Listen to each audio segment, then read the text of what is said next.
I am still alive, but before I tell you what happened, I need to clear some doubts. Many of you have asked me how I got the gun so easily.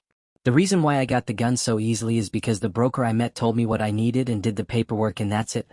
The second thing is that many of you said that you won't survive even a week in front of that killer. I have been playing with him for 4 weeks already. I thought I got caught 2 or 3 times. I was lucky to escape. In a few days, I think we will bring this game to the climax. Anyway, let's start our story. So I got a confirmation message from that site that the payment was received. It also said that your work will be completed within a week from the next day. I started packing all the clothes and all the things I needed. I won't be able to come home again until this game is over. So I am packing everything very carefully. Enough clothes for a month. The electronics I needed. I packed all my guns, spy gear, small items, shampoo, and everything. I completed the packing and went to my friend's place. He had been looking to sell his old car for a long time. The car's registration was in his name. I told him that I wanted the old car and I would give him another $50,000. He started asking me why. I would tell him everything later. I told him that I wanted the car urgently. I mean, if the killer looked at my DMV records, he would know everything about my car model and license number. I would be caught easily. So my friend agreed to give me the car and said, "Be careful." It was already night. I took the car and came home. I put all my luggage in the trunk and put it in the back seat. I put a greeting card on the coffee table in the hall. I wanted to make the killer who came to kill me cry even more. I didn't find me in it, but I found you.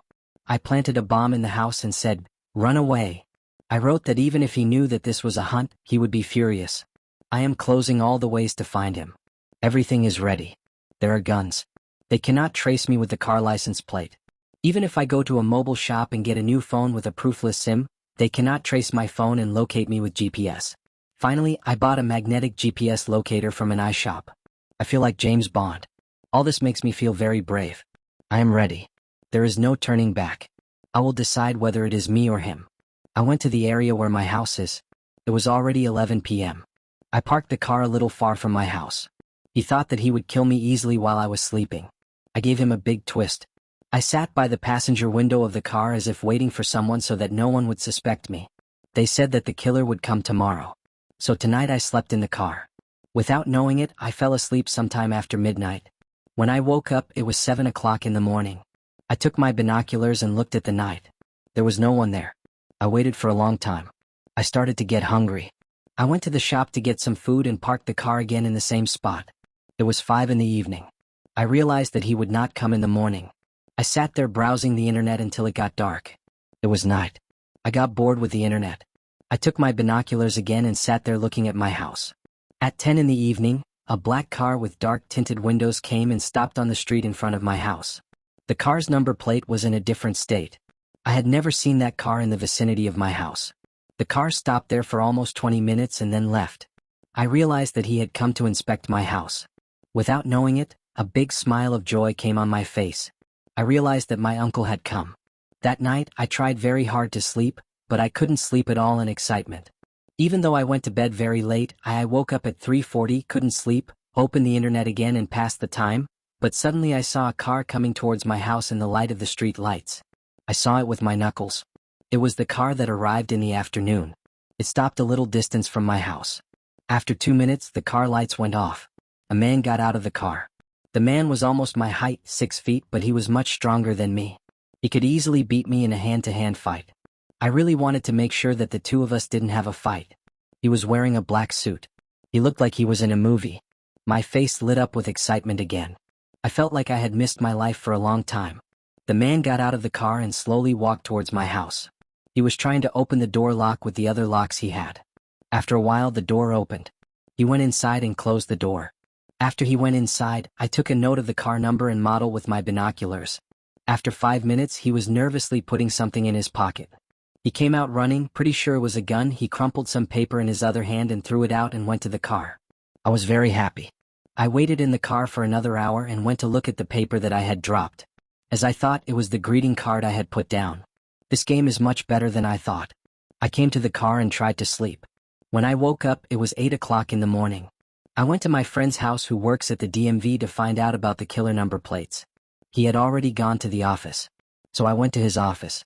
He was busy with many people in the office. I waited there for a while and when he was free I went to him. He was surprised to see me. "Hey, how are you?" It's been a long time since I saw you. I sat there without talking to him. I gave him the paper with the license plate number. Why are you doing this? I looked at him and asked him what questions I had. Don't ask, in whose name is that license plate registered? Look and tell me, did you think of any movie? Do you know if I give you information they will put me in jail? I took 10,000 Indian rupees from my pocket and put it in the file on the table. Please come. This is very important. Someone is trying to kill me. I need this information. My life depends on you. Your wife works very hard for money. I put 10,000 in the file. Please come. He looked at me seriously and said, okay. He put the file where he put the money on the desk and started searching for that license plate number on the computer. He got up from the chair and said he would come right away and went inside. When he came out, he had printed papers in his hand. I did everything I could. This is the maximum information I got. Don't tell anyone that you gave me information about this license plate. Don't even tell your wife. That person is very dangerous. I don't want you and your wife to get involved in this. And you saved it in the DMV. He said, okay, erase the history. You be careful while I'm leaving. I said, thank you. And then I left. I sat in my car and started reading the papers. Again, a big smile appeared on my face. I was 2 steps ahead of my killer. Now I have some information about my killer. I know who I'm dealing with. His name is Arun Xavier. Let's call him Arun X. Arun is 35 years old. His registration is in Karnataka. The black car is a Chrysler 300. I went to my house again. Unlike the usual parking spot, this time I parked a little further away. It was 1 p.m. After 2 p.m., I saw Arun's car on the opposite road. He parked a little further away from my house. He came to observe my house. He didn't know that I was nearby. So now, almost everyone in the bar where I was sitting had left. I went to the hotel and had to think of a new plan for tomorrow. What happened next week? I'll give you an update. Stay safe. So that's it. If you enjoyed this video, please give it a thumbs up and share it with your friends. Don't forget to subscribe to the channel and click the bell icon to be notified of future uploads. Thanks for watching, and I'll see you in the next one.